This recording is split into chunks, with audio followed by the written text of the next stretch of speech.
We provide you the platform to turn your dreams into reality. Give wings to your aspirations with KR Mangalam University. सरकार और विपक्ष के बीच गर्मा गर्म बहस के बाद वक्फ संशोधन विधेयक बुधवार को लोकसभा से पारित हो गया।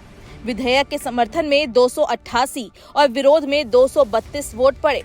इस विधेयक के लोकसभा में पेश होने के बाद जमीयत उलेमा-ए हिंद के अध्यक्ष मौलाना अरशद मदनी ने कड़ा विरोध जताया। उन्होंने सड़कों से लेकर सुप्रीम कोर्ट तक संघर्ष करने की चेतावनी दे दी। उन्होंने कहा कि ये विधेयक देश की धर्मनिरपेक्षता और संविधान पर सीधा हमला है। मदनी ने कहा कि ये विधेयक देश के संविधान पर सीधा हमला है, जो न केवल सभी नागरिकों को समान अधिकार प्रदान करता है, बल्कि उन्हें पूर्ण धार्मिक स्वतंत्रता की गारंटी भी देता है। ये विधेयक मुसलमानों की धार्मिक स्वतंत्रता को छीनने की एक खतरनाक साजिश है। इसलिए जो लोग इस साजिश को हराने के प्रयास में मुसलमानों के साथ खड़े होंगे, वो वास्तव में संविधान और धर्मनिरपेक्षता के असली रक्षक माने जाएंगे।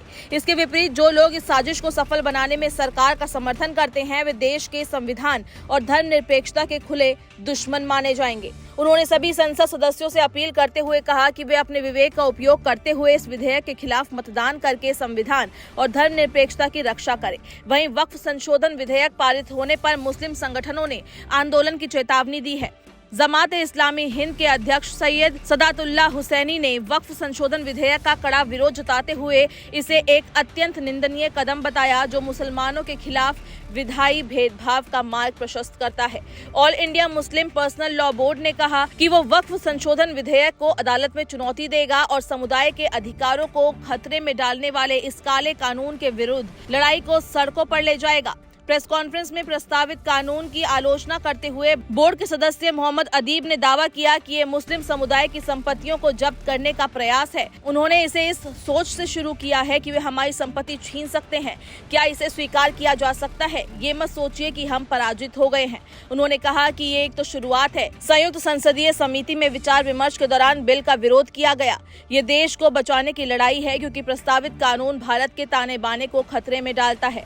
अदीब ने सभी जागरूक नागरिकों से अनुरोध किया कि वे बिल का विरोध करें और सार्वजनिक प्रदर्शन के जरिए विरोध करने की बोर्ड की प्रतिबद्धता को दोहराया। साथ ही कहा कि बिल को वापस लेने तक बोर्ड चैन से नहीं बैठेगा। इस विधेयक को लेकर विपक्षी दलों ने भी एकजुट होकर सरकार का विरोध किया। विपक्षी गठबंधन INDIA ने इस विधेयक को अल्पसंख्यक मुस्लिम समाज के धार्मिक मामलों में हस्तक्षेप करार देते हुए इसे संविधान पर हमला बताया।